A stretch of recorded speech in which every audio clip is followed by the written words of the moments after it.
你是抱月楼东家，范思哲才是大东家。哦，那就是有你了。范思哲说赚钱，范思哲说让你吃屎，你吃不吃？范思哲这倒不至于啊。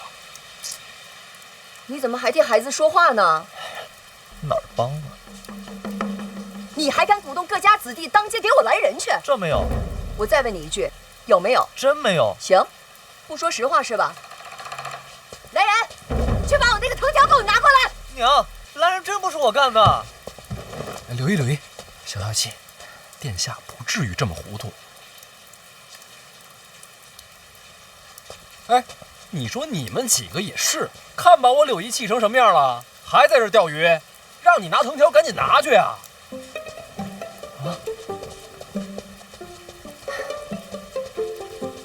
我让你不说实话，你说不说啊？疼，不说是吧？哎呦，说不说？娘，说不说？哎说不说？娘，别打！臭小子，整天柳姨消消气，看你还跑不跑？跑不跑？让你跑，让你跑！打死你！柳姨歇一歇。臭小子，我叫你不听话。柳姨，喝口茶吧。真不是我，娘。臭小子！哎呦，别打！你先等会儿，等我打完他的。下雨天打孩子，闲着也是闲着。说不说？娘，我真没有。柳姨，说不您要说实话？不还是钓会儿鱼吧，下人们都看着呢。我管他上人下人的，钓鱼是解闷儿，我抽他也是解闷儿。说不说？还说没有？还说没有？真没有啊！哎呀，臭小子！别打了，娘！这孩子嘴真硬。消消气啊！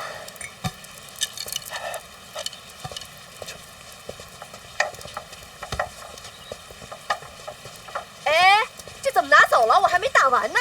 哎，刘毅，我觉得那群混小子拦路的事儿，他是真的不知道。我真不知道。这就是有人借机使坏，想让我和柳毅不痛快。以后少往宫外跑，听见没有？哦，贤儿，以后啊，你帮我多照应着。要论亲戚，这孩子还得叫你一声大表哥。柳毅别这么说，殿下是皇子，皇子也得认亲讲理啊。叫人。大表哥。孩子瞧着真喜庆。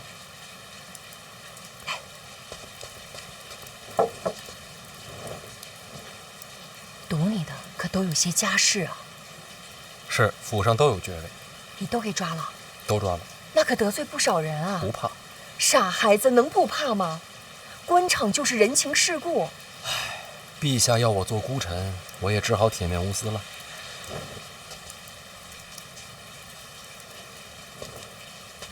别出去瞎传话，听见没有？不敢。你也是，什么都敢说呢。外面不说，柳毅不是外人。这也真是难为你了。柳毅，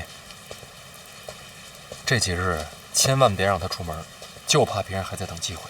你放心，我盯着，绝对不让他出门。那我走了。哎，不急，再多说一句啊，毕竟你是这孩子大表哥，还沾着亲呢。没事多来看看他，也替我管教管教。这瞧着不顺眼就直接打，怎么打都行。啊什么啊？我意思，表哥你以后常来啊。行了，打也打了，教训也记住了，起来吧。起来吧。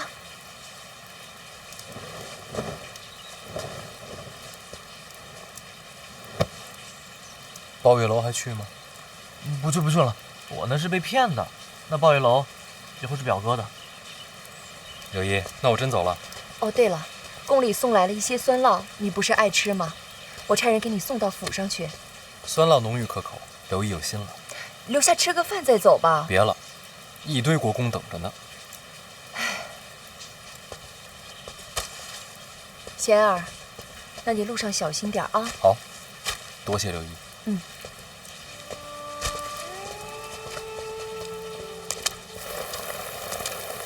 贤儿，慢点啊。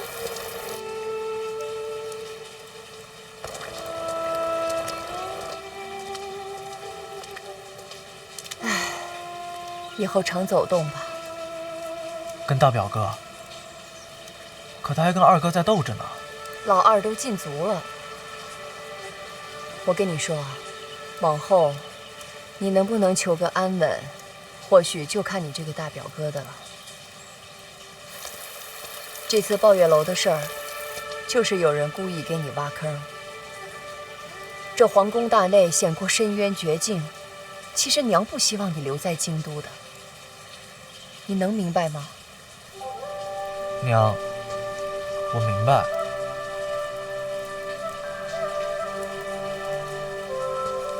刚才娘是不是打疼你了啊？疼不疼？不疼，不疼。不疼。这不疼哪能记得住啊？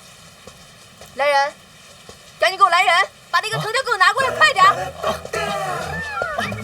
听见没有？把我的藤条拿过来，快点儿！臭小子，你赶紧给我滚回来！我告诉你，我今天一定打到你记住，听见没有？回来！气死我！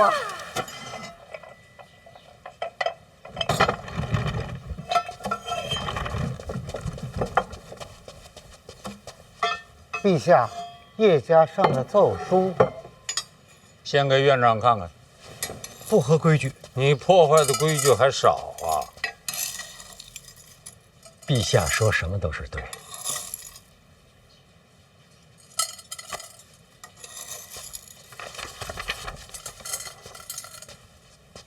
这是叶家和二殿下联名上奏，陛下。范闲继承庄墨涵书籍，文才经世，他们推荐范闲。叶家什么底呀？叶流云大宗师啊！这联名上奏，日后二殿下依然前途光明。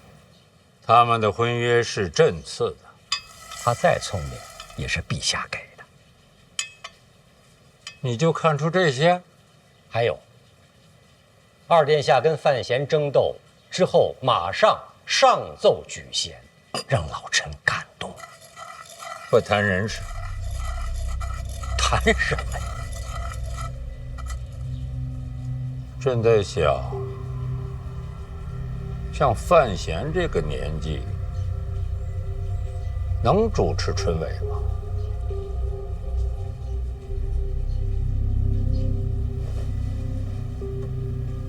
你这是什么嘴脸？陛下，老臣不好说。刚才陛下说不要谈人，范闲恰恰是个人呐。春闱如此重要，老臣不敢僭越，一切还要听陛下定夺。陈院长说话还是那么的滴水不漏。老臣毕竟忠心耿耿。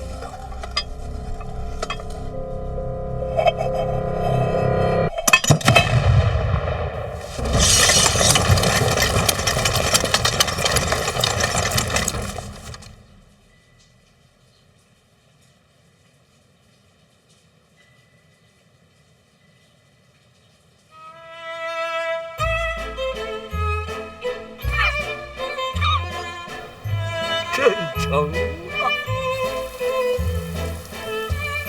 方公子，方公子，陛下口谕。这么巧，我刚准备走，陛下什么吩咐？陛下有旨，春闱将至，范闲兼任四品居中郎。此次春闱监督胡明抄录。恭喜小范大人，这一届学子该称呼大人一句作诗。居中郎，这官名有点意思，陛下先取的？哪能啊？居中郎自古便有。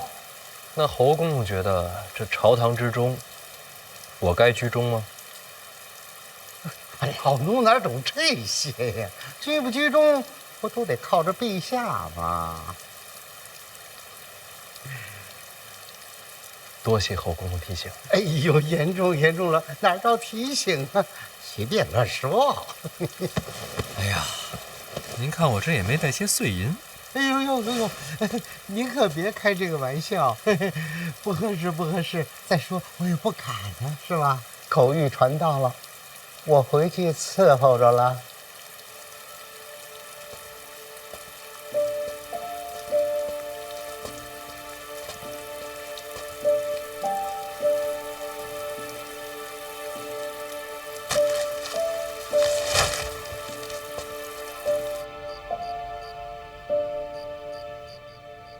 他头在动，明明看着我呢。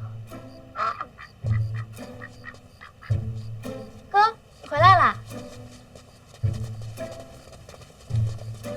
少爷，哎呀，不用跟我行礼。哎，回头跟你娘说一声，明天菜做的清淡点啊。知道了，少爷。怎么来我这儿了？是不是下不去手啊？缝好了。缝好了？都包扎好了。这精神挺好的，缝得不错呀。好歹也是看了这么多医书呢。哦，对了，哥，你那个哥罗芳效果真不错，全程都没醒。你就不害怕？还行吧。没想过万一失败了怎么办？烤了吃呗。有道理。不过你这心态啊，更适合当兽医。不会，跟人看病不会这么想。若若啊，学医啊，不光是胆儿大，还得心细手稳。我该怎么做？哎，捏着，放平，抬高。你头发里藏了这么多针，这不显得发量多吗？有道理。别什么都有道理。稳住，不许让它掉下来。然后呢？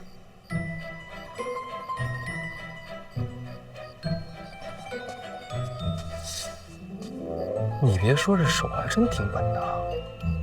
然后就是学会在运动中保持平衡。首先呢，就得走起来。练到后来啊，不管是正着走、倒着走、前后左右、东南西北，哪怕是蒙上眼睛，它都不能掉。你哥我当年练这个的时候啊，老师说。然后呢？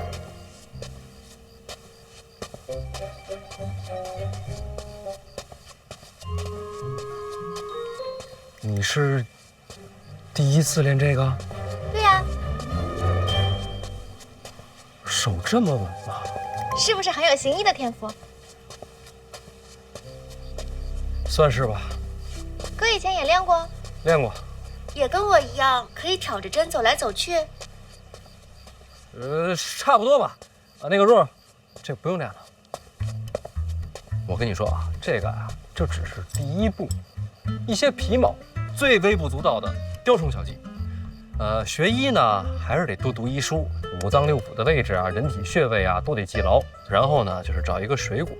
水果？对，拿着水果，不停地割开再缝上，割开再缝上，不停地练习。不光练手稳，也练心细。我记着了。现在要练吗？不急于这一时，咱们今天先到这儿。那我先走啦。哦，哥，我差点又智商盆地了。啊？嫂子要找你。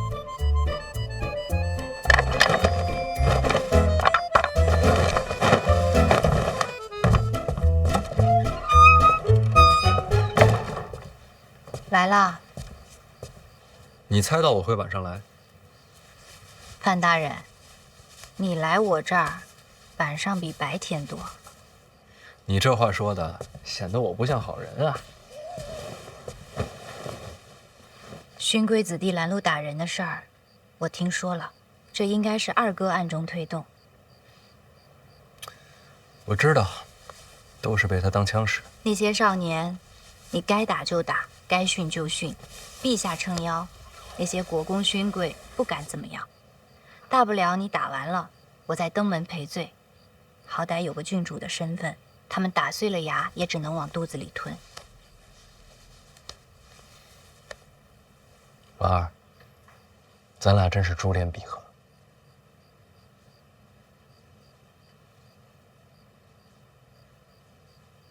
兰人事件瞧着凶险，其实对你没有什么影响。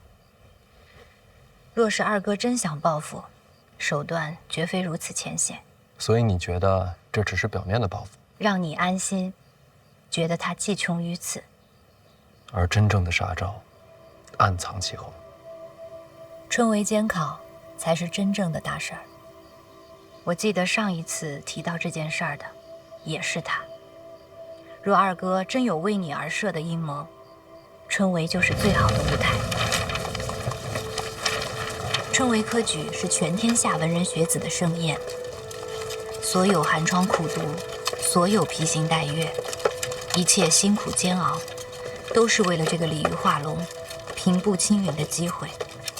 未来这段日子，天下人的目光都会集中在京都，所有希望和绝望都会在此上演。你我天生就应该是夫妻啊！所思所想如出一辙，这不是天生的姻缘是什么？你也是这么想的？春闱之后就是大婚，大婚之后我掌管那股财权，要想阻拦我，就只有春闱了。你有应对了？早就准备好了，就等李承则落子。那你千万小心。不过，斗输了也没什么，大不了咱们弃官不做，游荡天下。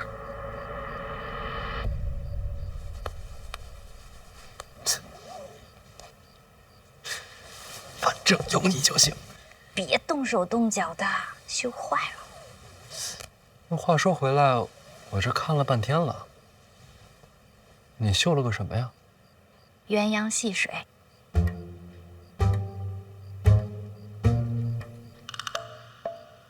正是鸳鸯。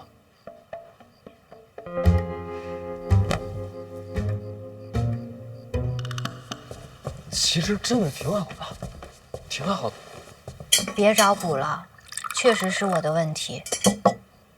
以前学这个吧，就喜欢绣花草玩石，不喜欢绣活物。现在要学，确实太难了。那就不学了。来，喝水。这是要送你的，不绣鸳鸯说不过去。送我？成亲的规矩。怎么还有这种规矩？不成文的习惯，这不显得大家闺秀吗？那你以前没练？以前觉得自个儿活不到成亲。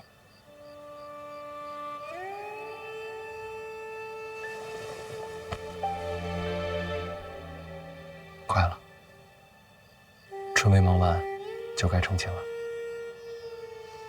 到时候一定绣成鸳鸯。为什么小的时候不喜欢绣活物啊？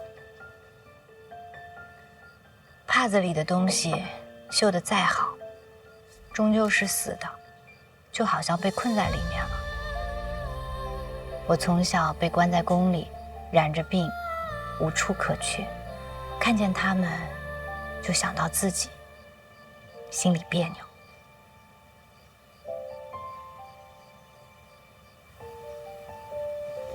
没事啦，现在有你啦。我在儋州长大，儋州是个港口，每天都有很多的船来来往往。等到日落的时候，海上的飞鸟随风起落，放眼望去，全是生机勃勃。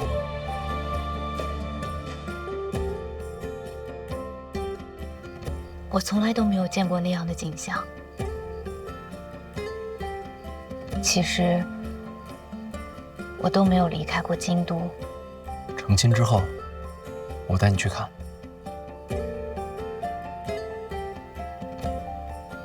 我一直有一个梦想，等到所有的麻烦都不再是麻烦的时候，我要带你看遍天下的美景。会有那么一天的。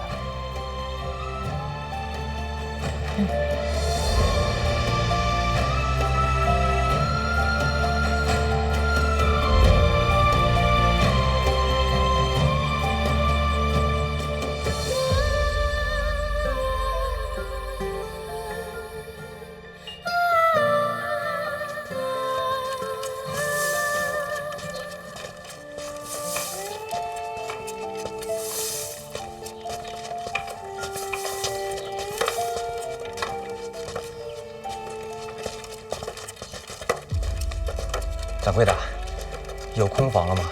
我昨天来时客满，小二说让我今天一早过来碰碰运气。您稍等。史公子啊，正是史产力。您运气可真好，刚有客人离开，正好空下一处，4人合住。哦，不瞒公子，春闱就在眼前，现在在京都城内想找个住处，那可真不容易。4人合住虽是喧闹些，但房钱可便宜多了。公子也是来参加春闱的吧？啊，那肯定是。既是考生，能否看下官府发的文书？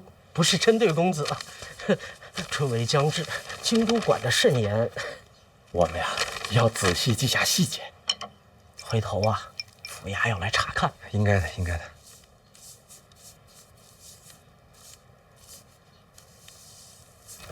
掌柜啊，有没有更便宜的？还要便宜啊？不跟人住也行。不跟人，没有这种房间。那有没有，比如说，你给我钱的那种？啊，掌柜别误会，我是说，我可以替您打扫院落，又或是端茶倒水，这工钱抵了这房钱。抱歉，石公子，小店人手够了。我先说说这个，当年乡试，他排在我后面很远，哪知道会试的时候啊，他就一举成名。石公子是不是有些拮据？不瞒掌柜，春闱啊，太费钱了。那倒是有一条门路。掌柜请讲。有一位大人主持本次春闱，石公子若是能找到他，或许能帮你一把。主持春闱是哪位大人？范大人，别来无恙啊！听闻范大人适才经世，别人都是惊讶，可在下不这么认为。从见到范大人的第一眼起，我就知道范大人的才华绝非凡俗可比。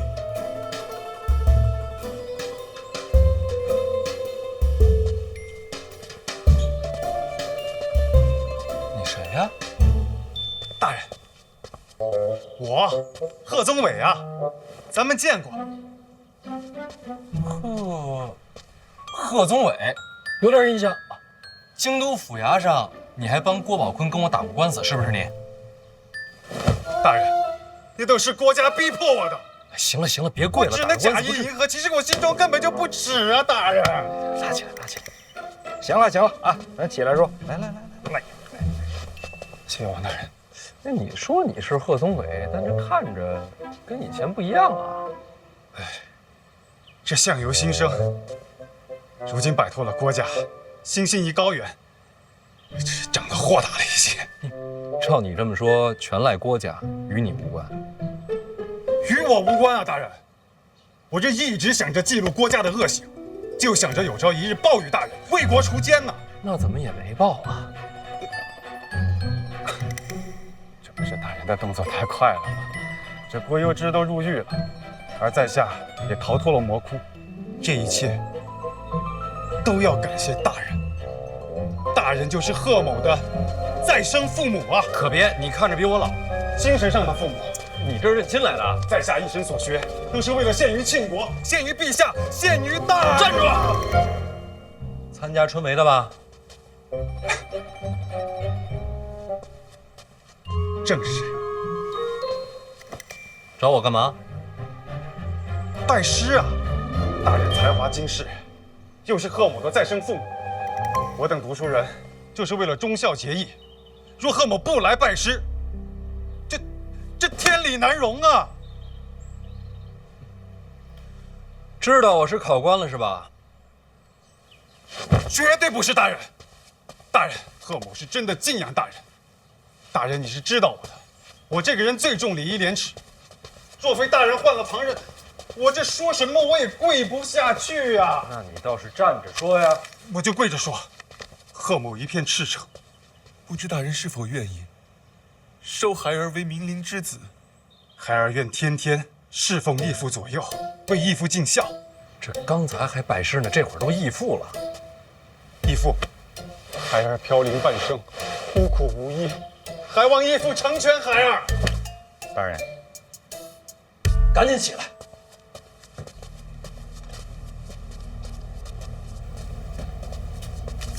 大人，医处刚送过来的密报，您还记得史家镇吗？当然记得，全镇被灭口那个。现在有活口了。贫寒学子活得艰难，所以说这工钱与其让工匠赚，不如让学子赚。正是。自愿参加，既可以提前感受考院的堂皇气象，又可以挣些银两维持生计。那这么看来，这位尚书还蛮体恤民情的。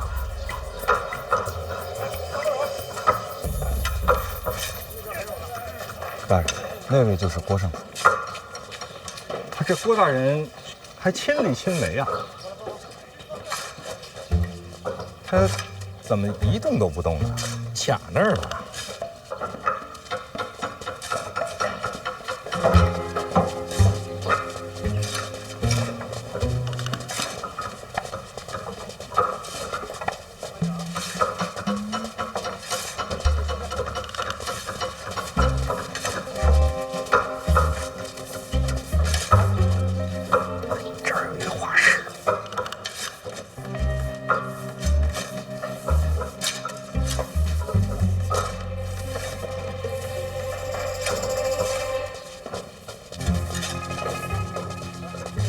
确实啊，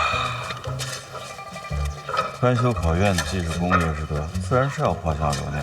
朝中某些大人确实有此雅趣，有点意思。那大人，咱回医处，咱也画一个。史场令呢？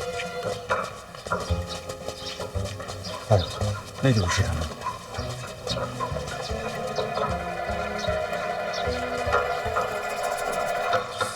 他这也是画家吗？这没看着有画师啊。部位倒是不严。部位自然护的是尚书大人，没人在乎这些学子。里边再过来2个人。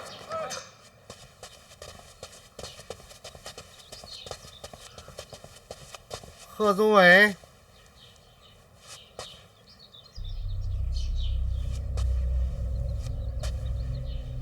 想不想入官场啊？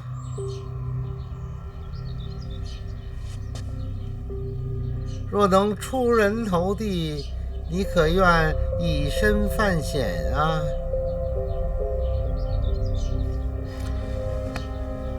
敢问阁下是？大家都小心点啊！李兄，哎，阁下是？史兄把我忘了，咱们见过的呀。咱们见过吗？史兄是不是住在同福客栈？那倒是，4人同住。没错。家在边境，史家镇。你怎么都知道啊？你跟我说的呀。我跟你说过啊。那天醉酒，咱们聊过几句。啊。那晚有兄台吗？在茅房的时候。哦，那晚我喝多了，没记事儿。史兄这是手头拮据啊，确实不太富裕，同病相怜啊。侯继承，兄台是姓甚名？史兄啊，这位是史兄朋友啊，都住在同福客栈，之前见过一面。史兄，你不介绍一下？这位是我同屋的侯兄，侯继承。侯兄好，在下姓范。范兄好，同住一家客栈便是缘分。我是不是打扰到二位谈兴了？啊，那倒没有。就是刚才看见史兄一直握着手里的青砖在那发呆，不知为何呀？我也看见了。史兄啊，我来之前是怎么跟你交代的？大老远就看着你坐在那儿盯着2块砖一动不动。郭尚书就在那儿看着，就算是累了，也要装出辛劳的模样才好啊。啊，我倒是不累，就是砖啊很奇怪。啊？砖怎么奇怪了？你看啊，这个是拆下来的旧砖，这一片是要换上的新砖，所以呢，新砖、旧砖，听出来吗？这旧砖听着像胶铁，铁，这是上好的金砖，金砖的价格极为昂贵，而这要换上去的新砖，都是非常普通的砖块。哎，还有你们看，这拆下来的柱子，这可都是金丝楠的呀。你再看这要换上去的柱子，啊，这叫什么？这就是木头，太普通了，极为普通。所以我就不明白了，这礼部翻新考院，为何换上去的反而更差呢？师兄如何懂得这些？啊，我家乡都有行商，这些我都亲眼见过，绝看不走眼。师兄，此话切不可再讲。为何呀？考院翻修是由郭尚书亲自建立。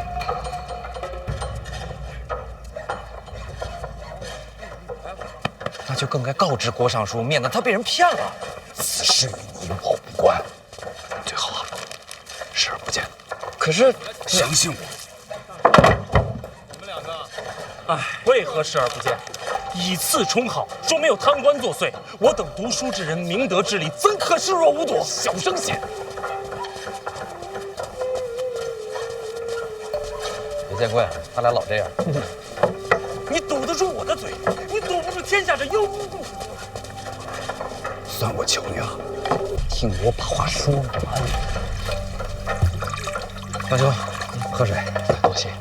我给你介绍一下，这位是泉州杨万里，在家乡颇有名望，乡试名列前茅。我等4人啊，杨兄才学最高。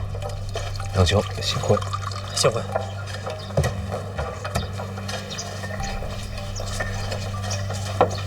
我这就去。你少读些书吧。就算是告发，我们的话谁会听啊？听说小范大人，现在你认识小范大人吗？我可以认识。郭尚书认识小范大人吗？那是自然。你们2人谁和小范大人熟络？郭尚书。人家2人共同掌理春闱，要是早有往来，又当如何？我明白你意思，你的意思是，小范大人和郭尚书沆瀣一气，狼狈我可没有这个意思。那你是什么意思？我的意思是，忍了，莫再提这件事了。如果这都能忍，那读书何用啊？就算要管，也不是现在。那是何时？杨兄，我问你啊，我们来京都是为了什么？做官。那我们来考院做工是为了什么？也是做官。那你现在做官了吗？没有。要管闲事，就认到我们也是官。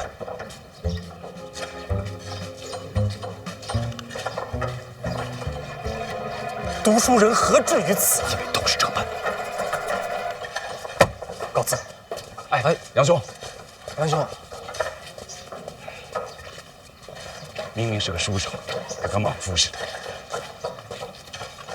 哎，老兄，你刚才说这来这做工也是为了做官，何意啊？啊，没有，生活拮据，赚些吃饭钱罢了。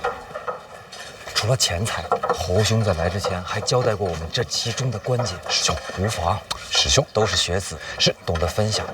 侯兄说了，咱们来做工不仅仅是赚钱，也是为了露脸。露脸？咱们这些来做工的学子都会在册上留下姓名。郭尚书本人就在现场，咱们最好能让郭尚书记住咱们的名字。记住名字？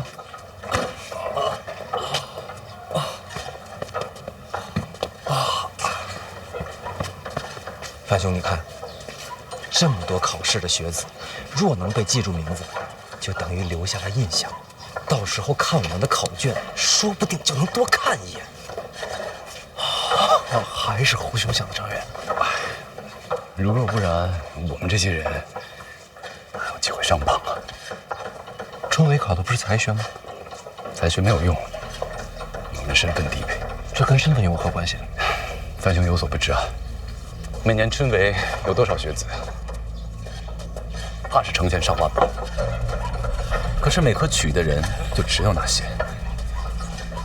届将满试传言，朝中大员挑几个，宫中定几个，太学再选几个，然后再选些名士，剩下的还有多少可选的？这还没考呢就选人了。那些有钱有背景的，先拜山里，一睹头效，将来都是同僚，那些大人物自然提拔自家门生。那有什么用啊？到了考场上，不还是拼才学吗？有人关照，胜过文思泉涌。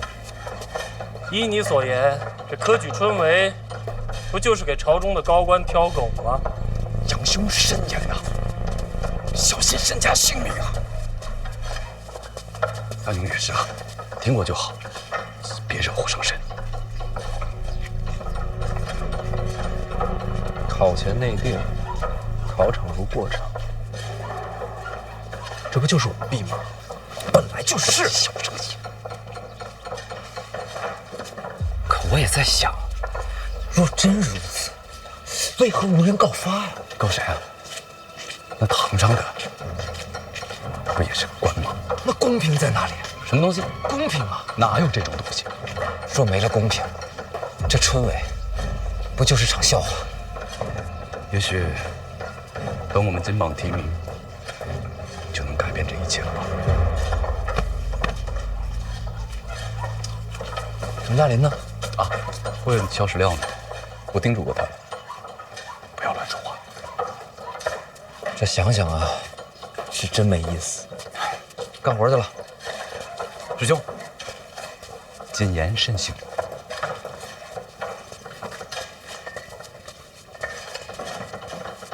范兄，帮个忙呀！侯队长，哎，这也太厉害了，一个人搬了这么多趟，应该的，应该的，辛苦了。你这歇会儿，一上午看你没喝水了。哎呀，没事没事，好，应该的啊。不用吗？我再帮你多搬几趟。走。好了，哎，好了，好了，要不要？不用了，够了。哎，樊兄，来，吃个饼，来，你自己吃啊。那行，改天请你喝酒。好嘞，多谢啊。哎。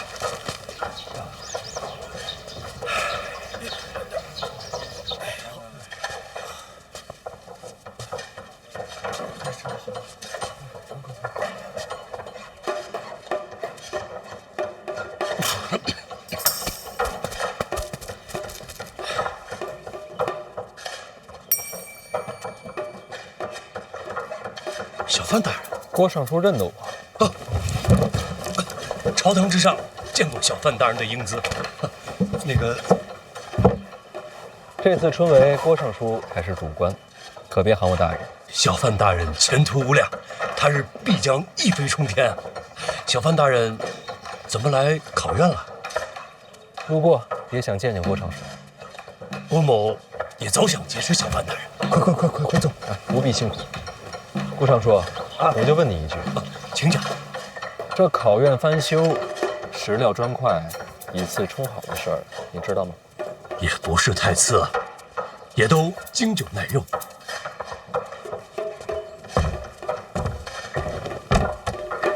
这么说，郭尚书都知情？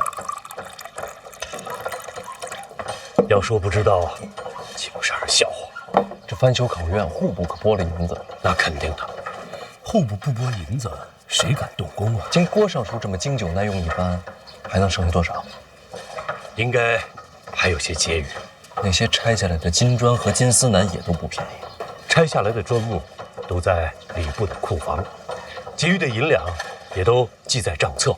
郭某知道小范大人有凌云之志，立志要惩贪除奸，郭某是赞不绝口，绝不可能明知故犯。这次重修考院，没有1钱银子进到郭某的口袋，郭某问心无愧。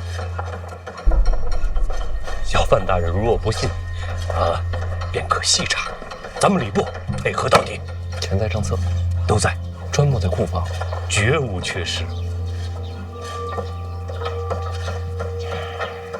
那我就不明白了，郭尚书这么做，图什么呀？郭某既然身为礼部尚书，自然不能尸位素餐。咱们为官之人，就应该多做一些实事。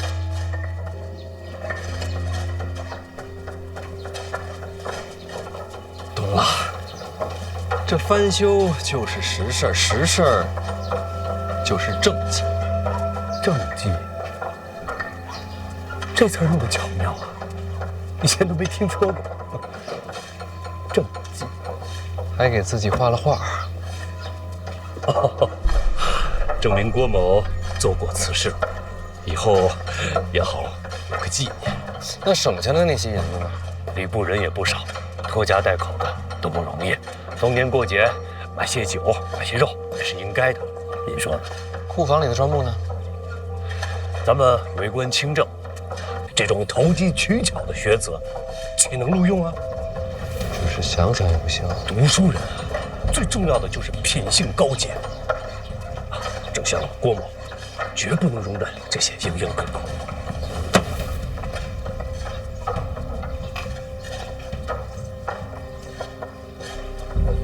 若非门外的学子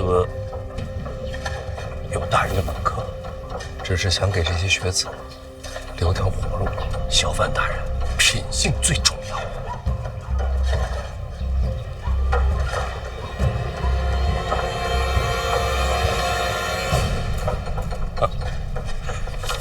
就像我无条件的相信小范大人的品性。您想做什么，我没意见，按你的来。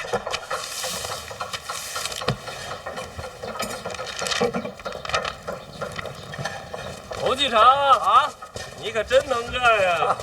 是啊，侯继常，你也太卖力了吧！应该的，应该的。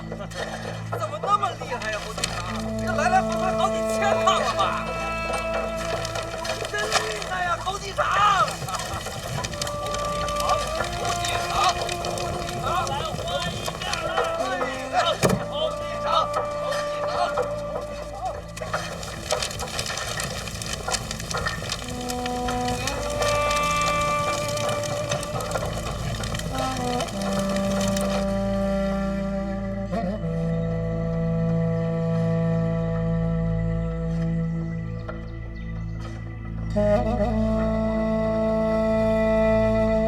明亮天光，地协社稷，载臣之任。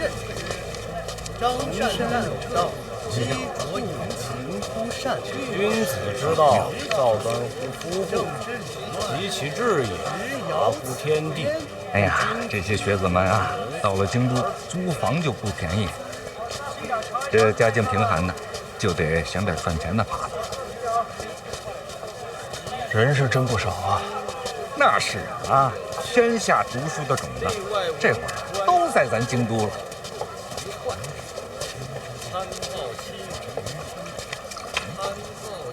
这菜真新鲜啊！快点来！还有这岁数来考的，这肯定是考了好几回的。每一次都抱着希望来。大浪淘沙嘛，总有那不能如愿的。对于他们来说，春闱是什么？那是国之恩典。还有呢？这就是大人所说的改变他们命运的机会。是啊，多年寒窗埋头苦读，为的就是这么一次机会，一个本来应该公平的机会。素富贵，行乎富贵；素贫贱，行乎贫贱；素夷狄。春闱舞弊，你听说过吗？哥们，够肥的，这监察院的吧？这一看就不是跑远道的。我就没拿东西，要不然我就别跟我打岔，我就随便问问。在上位，你随便说说。下，在下位，学上，正巧不求于人。那我就随便说说。则无怨。这春闱之前呀，很多学子那都已经登门拜师、卖身投效了。这些人考都没考，就把前程定了。考场不过就是走个过场。来百公里，柔远人也，怀诸侯也。修身则道立，尊贤则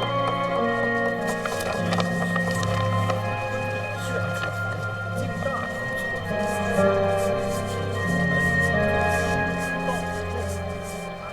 看这一段跟书上一样。还有这一段。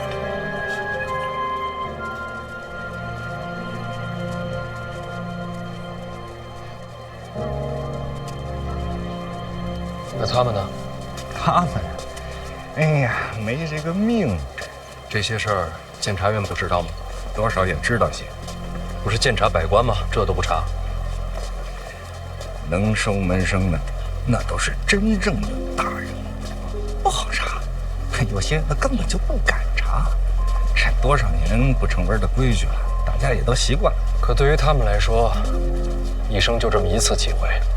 也有些名额是留给考场的。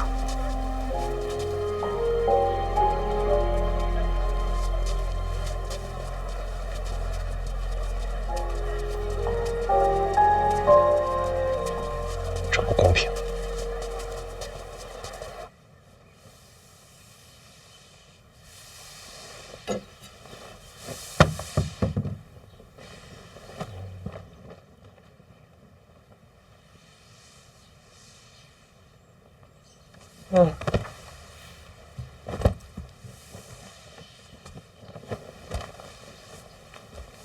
那叫什么客栈来着？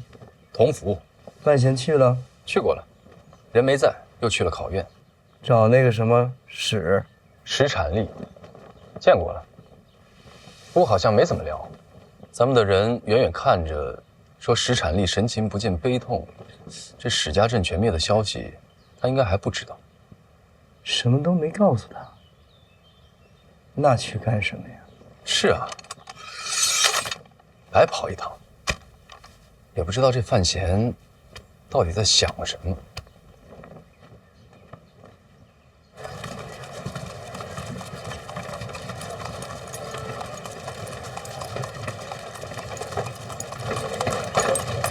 大人，想什么呢？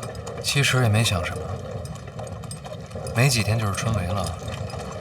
这个时候知道家乡没了，史产力还怎么考啊？等等吧。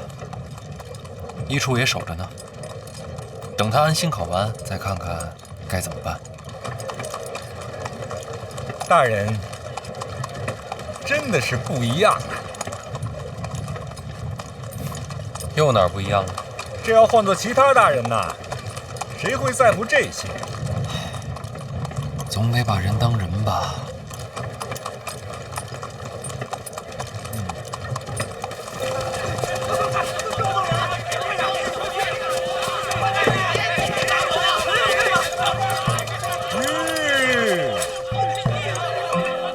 到家了吗？一会儿下来看看吧。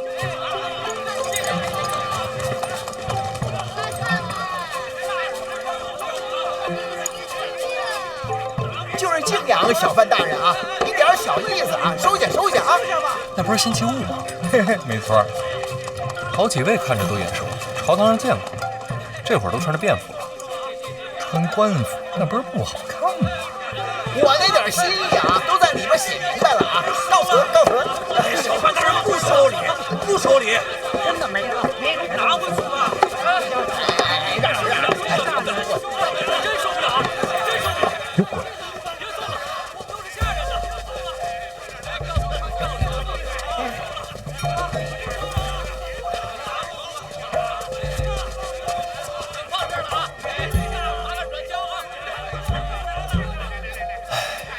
这都是为了春闱啊！嘿，可不是吗？走吧，绕后门。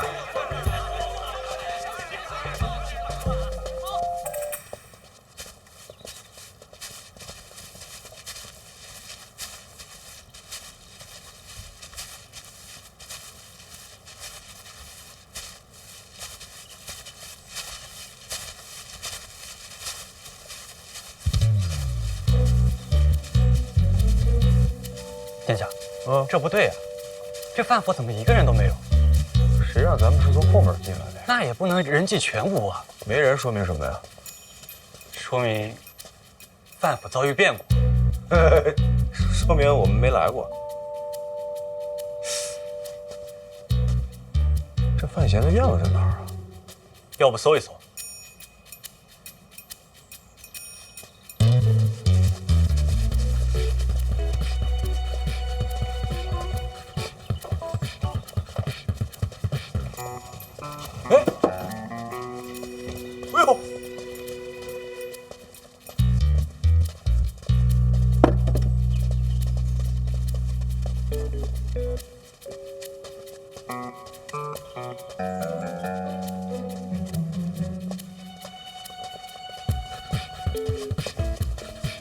放这儿吧。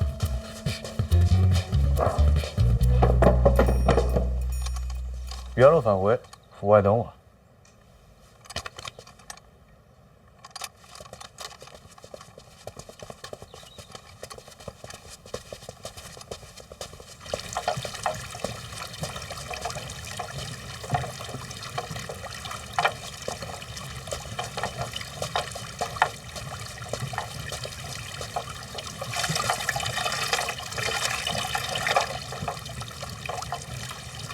嘿嘿，哎呦，这转起来了！老爷，嗯，太子登门，你怎么把下人都给撤了？后门来的。前门后门来的不都是太子吗？嗯，你把人撤了也就算了，你也不去见一见？不是找我的，不方便见。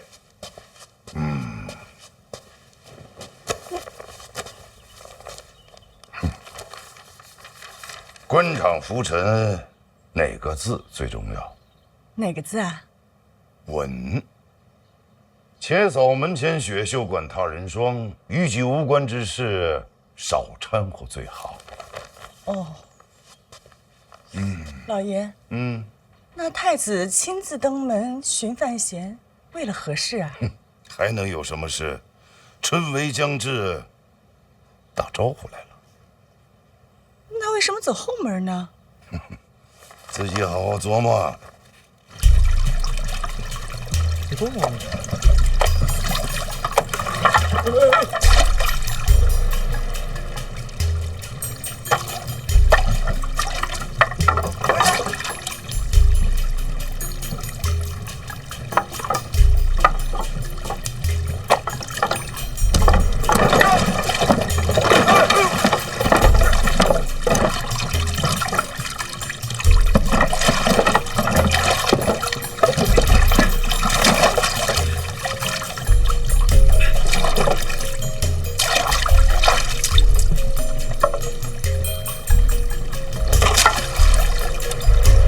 太子这是专程拆家来了。大兄，对不住啊，刚才这东西他不转了，我寻思帮他一下，结果可能帮猛了。那什么，不行，我多少钱我赔给你吧。说笑了，殿下还是先上岸吧。好。太子什么事儿亲自登门啊？你想听真话还是假话呀？我都可以。我是来劝架的。我跟谁打了？你跟二哥斗成那样了，禁足半年，作为亲兄弟，我心里能舒服吗？不得来劝解一二啊！这是假话。还能再假吗？那真话呢？真话呀！哎，来了！有人喊他吗？心诚则灵。真话。你让二哥不痛快，我心里很是痛快，所以啊，亲自跑来给你送礼来了。殿下这是真不拿我当外人。你跟二哥作对，咱肯定就不是外人。不过我不知道你喜欢什么啊，金银首饰、名贵药材，我就都备了一些。多谢太子，我都喜欢。洒脱。哎呀，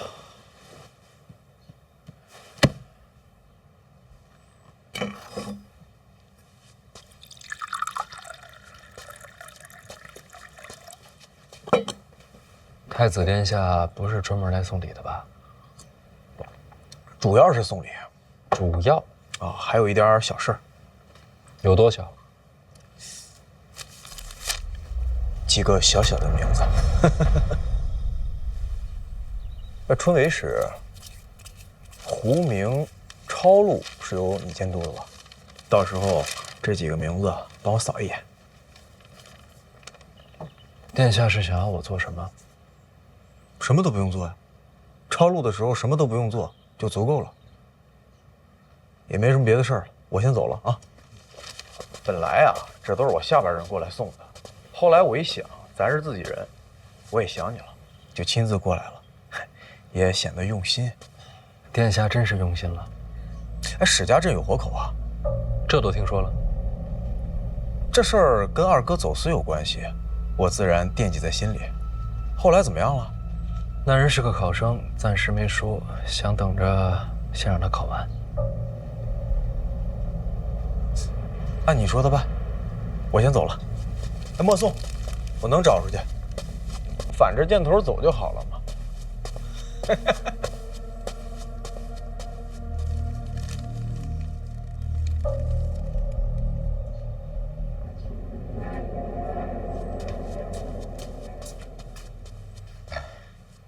大人，林相府遣人捎信儿，请您挪步登门。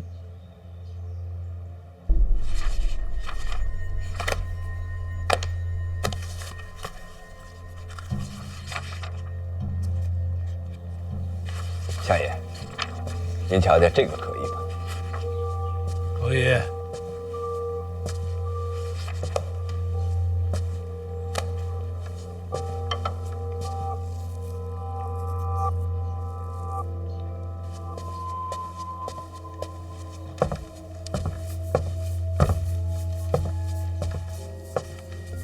师伯，不必拘礼。来，你帮我看看。啊，哎呀，这最近胡子白的有点多啊。是有些。啊。哎，要不你帮我拔几根？我拔。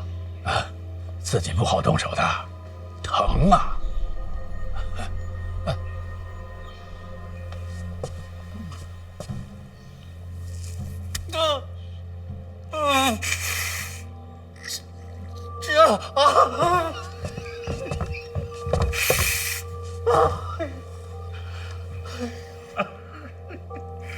来，再拔，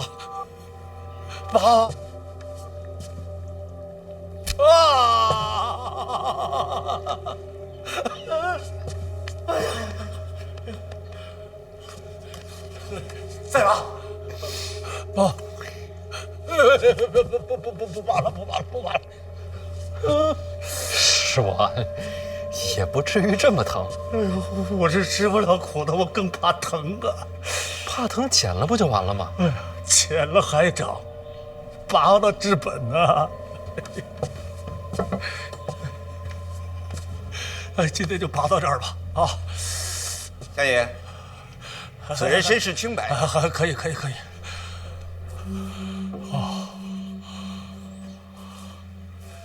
范闲，你看我这胡子还算齐整吧？精致。这做官啊，跟做人一样，细节处要留心。最要紧的是不露破绽。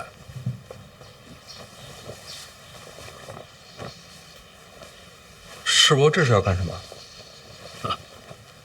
大宝爱吃红果，给他挑点好的。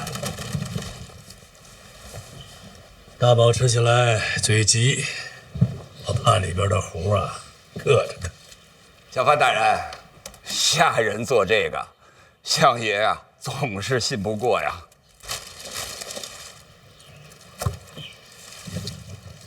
太子找你了？传得这么快？给你送名单。是。他说洪明朝录的时候，我什么都不用做。确实不用你做，有别人动手，你只当没看见。没看见什么？还能做什么？能选定的人，金榜题名。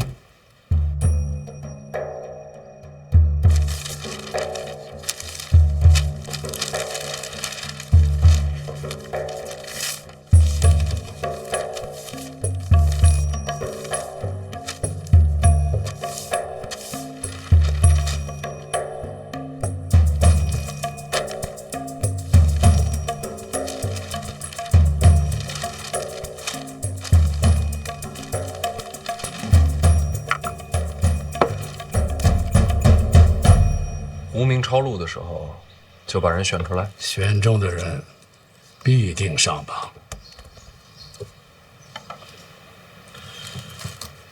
那要是文章不好呢？这家里边，不是国公就是王侯，勋将子弟啊，勋贵子弟吧？想必也有将门之后吧？这也对，哎，但是在这大庭广众之下，咱不好动手啊。这几个啊，不敢出来，我都给您记着。不如咱回头啊，私底下再一个个的打他们的黑棍啊，只要不露脸，到时候想怎么打就怎么打。有道理。不过今儿啊，我还就想露个脸。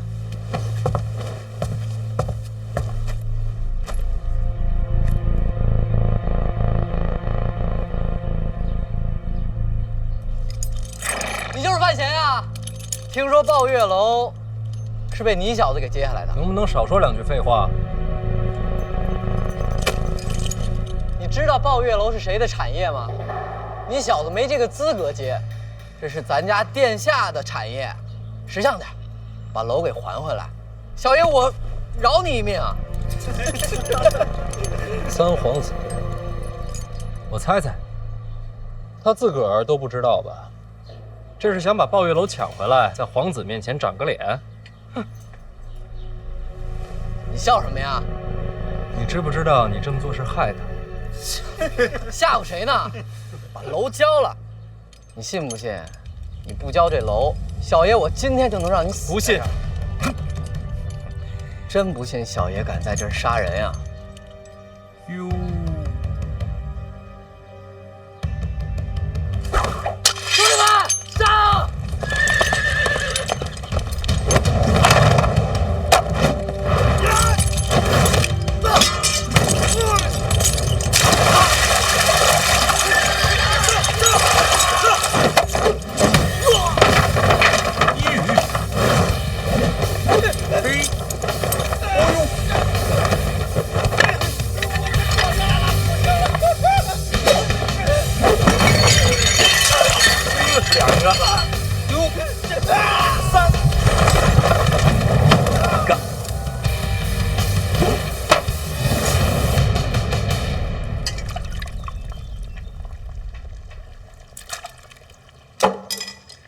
那几个小家伙还真敢动范闲，从小养尊处优，到这个年纪都没个轻重。那咱们该好好准备准备，看看怎么借此机会针对范闲。他不是一直想要个公道吗？那咱们就给他个公道，去趟叶府，找叶灵儿，就说我禁足在家，不便出门，劳他大驾，亲自来见我一面。人家未必会来吧？就说是我与范闲的争斗，他会来的。这叶姑娘跟郡主走得近，跟范闲关系也不错，要斗范闲，她不可能吧？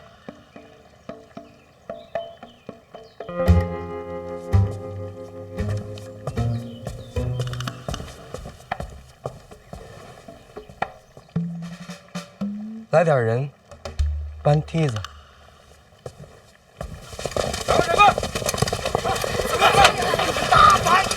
大人，属下来迟。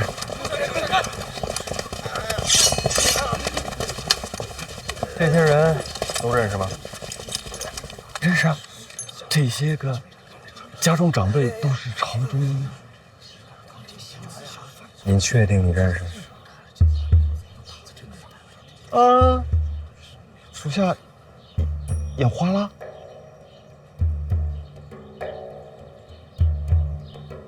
属下根本不认识他们呀！这些个家伙，他们身份不明，当街阻拦，提私车驾，属下是不是应该把他们抓了？听你的。押回去。是。你们敢抓小爷，请去把门瞅掌！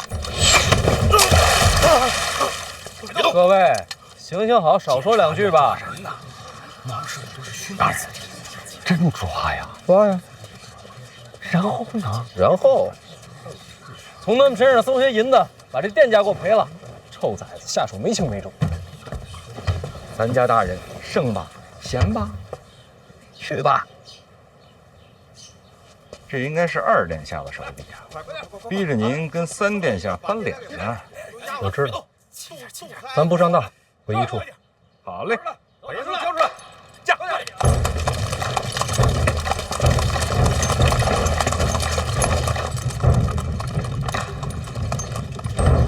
王启年，哎，在大人，不去一处了，进宫。不是大人，咱不是说咱们不上当吗？退一步越想越气，忍不了。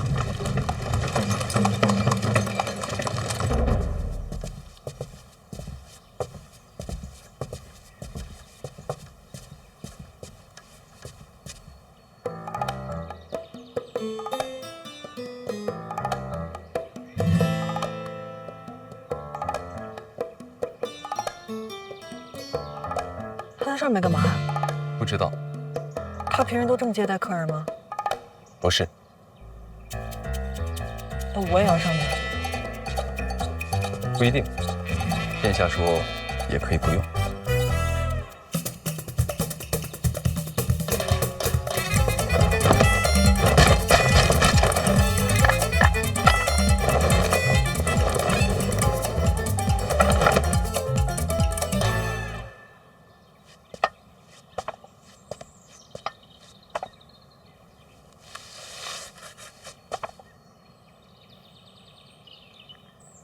谢谢你能来，这些都是为你准备的，随意。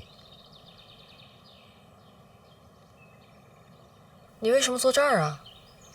如果我说我跟范闲都是误会，你信吗？你们都闹成那样了，可是我心里还是很欣赏他的。那你跟他说呀，找我来做什么？他不一定会来，误会太深。其实，我对他从来没有阴谋诡计。不信你看我眼睛，我以皇族的尊严发誓。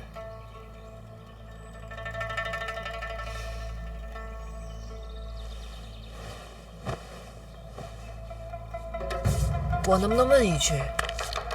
你为什么要跟我说这些？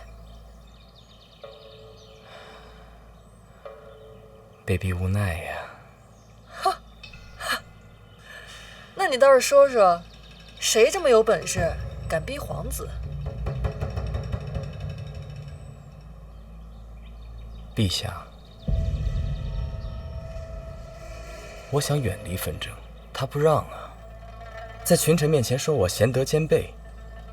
13岁封我为王，15岁旁听朝政，他不让我离开京都，给我机会结交群臣，广结党羽。你让太子怎么想？说我不想争太子心吗？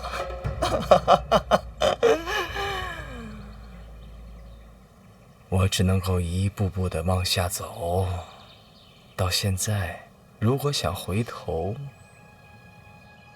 死无葬身之地。陛下为什么要这么做？让我做太子的磨刀石啊！这种话大逆不道。所以在屋顶上说，没人听得见。你怕别人听见，干嘛要跟我说？你我婚约在身，既然无法反抗，这后半生你我2人就是命同一体。如果这世上一定要找一个人敞开心扉，应该就是你啊。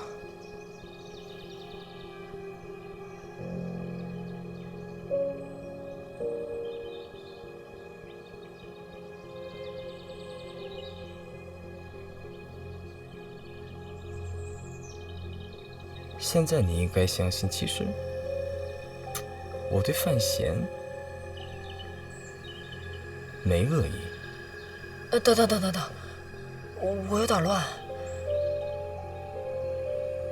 你跟你的未婚妻敞开心扉，是为了证明你和范闲之间的误会，这是不是哪儿不太对呀？如今我在禁足，怕是除了你以外，没有人愿意见我。所以呢？所以我想请你替我送一份奏表入宫。什么奏表？为国举贤。举谁？范闲。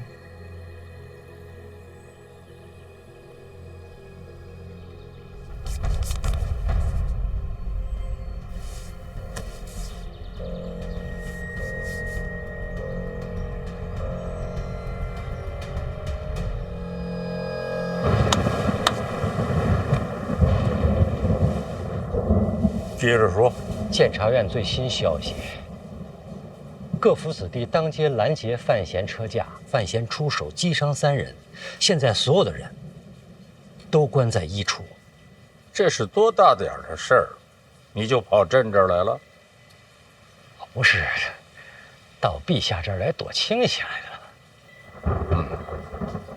陛下不知啊，现在各位国公都在监察院门口找我放人呢。所以你躲进宫了。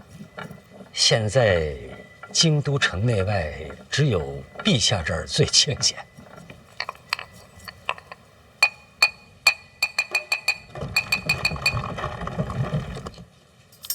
你躲什么呀？陛下，您那可是火药啊！是。